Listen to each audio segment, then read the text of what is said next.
we have a little game. The person that asks the best question gets the pin. So here we go. Work hard. Let's go. Let's go.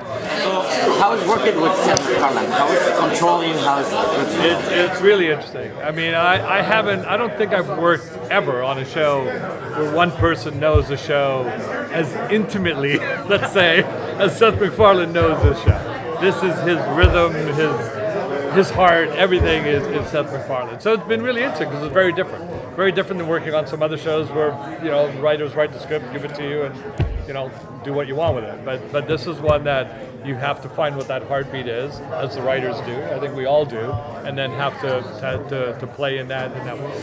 What have you learned from season 1 that you apply to season 2? Say that question again. What have you learned from season 1 that you will apply to season 2? I think that we learned that the audience bought in.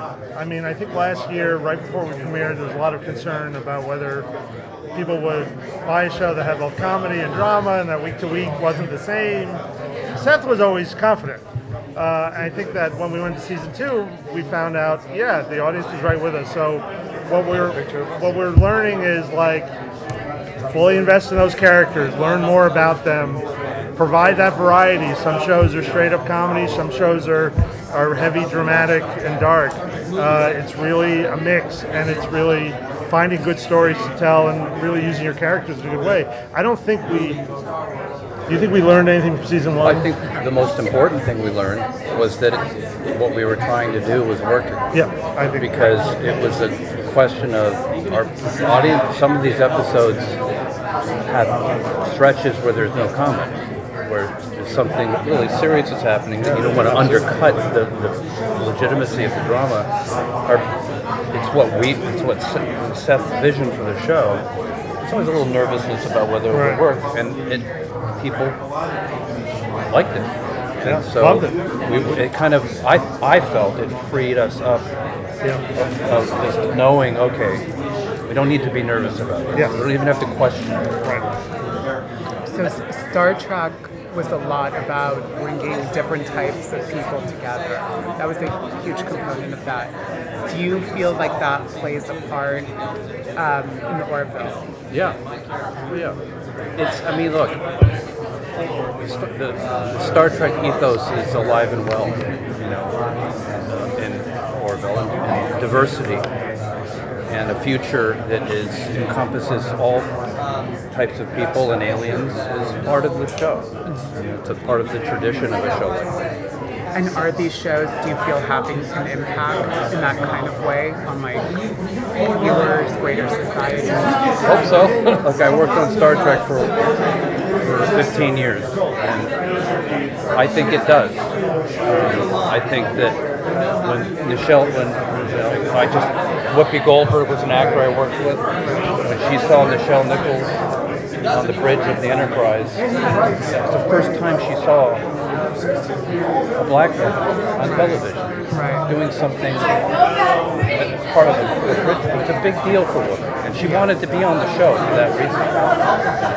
And there's been people throughout the years who want to be part of the future. They want to know that they made it into the future. It's amazing.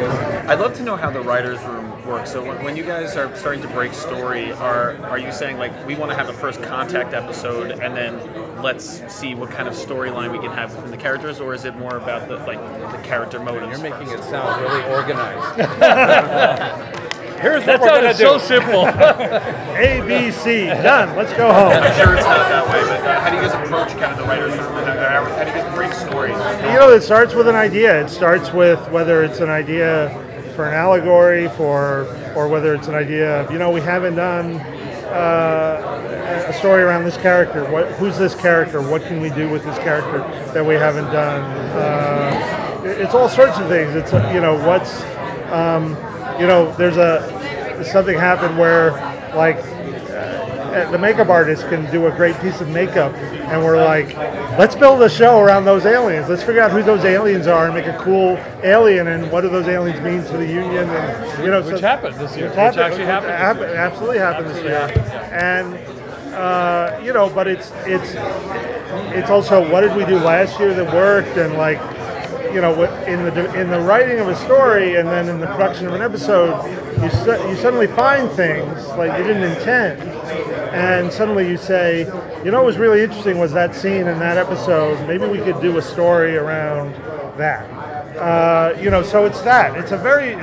And then there are those days where, oh my God, it's what awful. the fuck are we gonna do? This is awful. No one has any ideas. No one has any ideas. Days go by.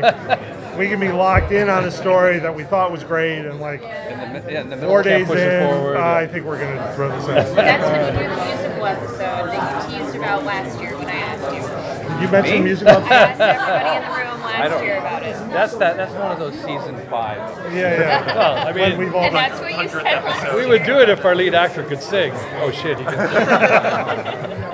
And Scotty could sing too. Scotty's Actually, let me great. tell you, there's a lot of singing. Okay, I'm just telling you that right now. that's not as fun. We don't have a musical episode, but I can hint that there's a lot of singing. Yeah, more singing than There's last year. more singing than last year. Well, there's karaoke night too. There's more singing and way more parties, I think, than last year. Yeah, a lot of parties. The Orville crew liked to party. I can tell you that right now.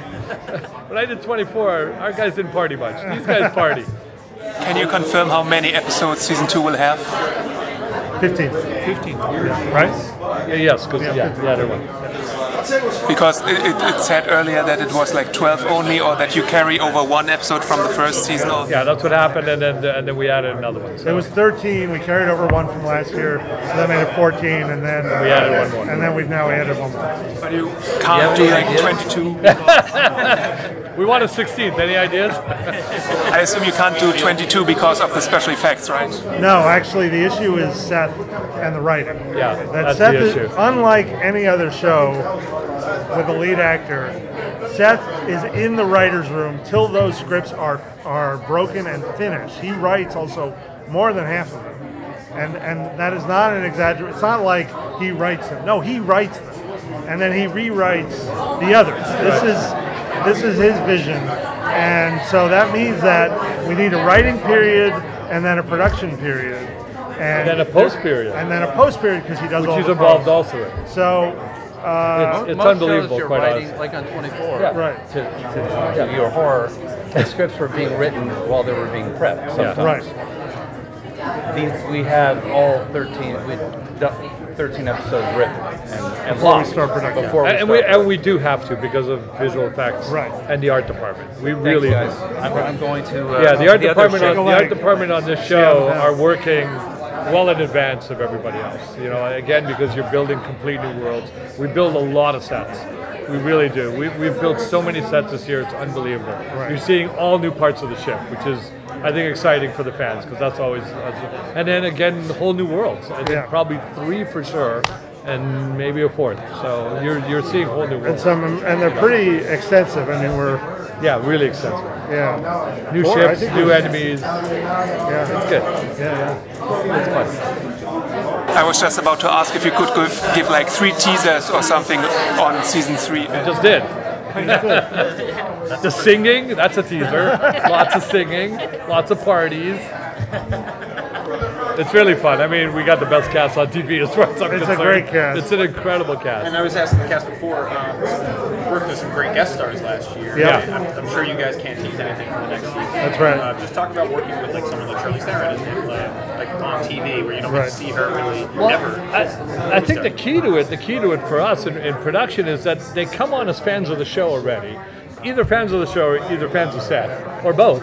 So they're ready in the game. I mean, it's not like they're like making a paycheck. They're coming to play, so to speak. And so they're all really excited to be there, which is really fun for us. And they put the makeup on, and we just had another great guest star that we just shot last week. It was very exciting for us. Has a little bit of Star Trek background, so. But that's for me as a director. It's really interesting to see them all coming in, and some of these big stars, and they're just they come in to be a day player. It's really exciting.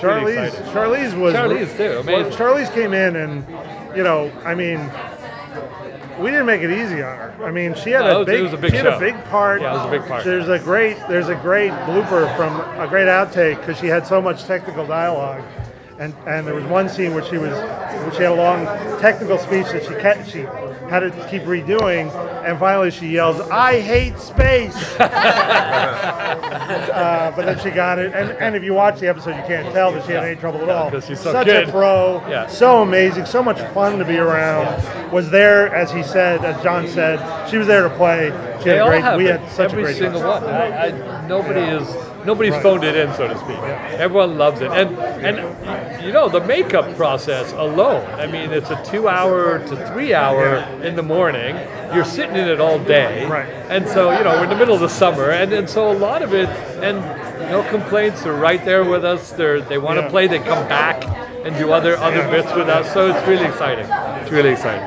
You know. Any other questions? How is it, as a directing standpoint, balancing the comedy, the drama, and the character stuff all at the same time, and action, all within the same episode? Well, the first episode I did last year was called Krill, which, if you remember, first of all, I think it's one of the funniest episodes because our guys were dressed as Krill, and it's actually, for me, it was really interesting because that's the first time I worked with Seth as this guy. I didn't even see Seth MacFarlane. I saw the Krill version of Seth and Scott. But it also had this amazing message at the end, had a very serious ending, which even I was surprised to read when I first read it.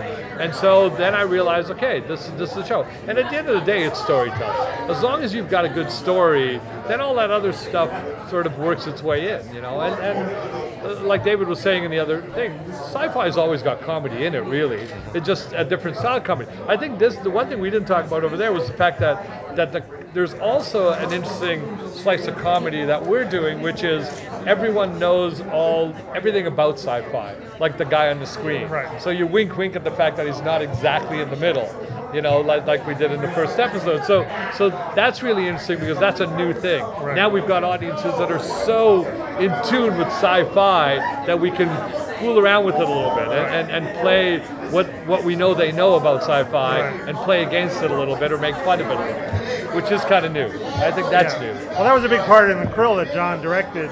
That bridge scene at the beginning, there's this battle scene, and a couple of things go wrong, like there's a fire, and, you know, Seth says, "What happened to fire suppression?" It's like, that's the battle that caught fire.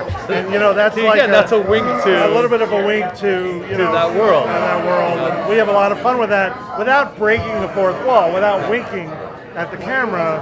It's that our crew is heroes, but they have foibles. They're human beings. They get jealous. They get angry and pissed, and they're competitive, and that's where we find some of the comedy. And there's also the way the comedy is written and the way Seth sort of wants it played is there's no pause for the laugh. Right. You know, it truly, like, that's a perfect example. And then they were still being under attack, you know, by the Krill. So there's no beat for the laugh, which I realized right away as I started directing that, you know, in other comedy you leave that little bit of a space. Yeah. And this one is like you can miss some of it because it comes in regular conversation, which I think is really interesting, you know, and different. Man, this is bitchin'.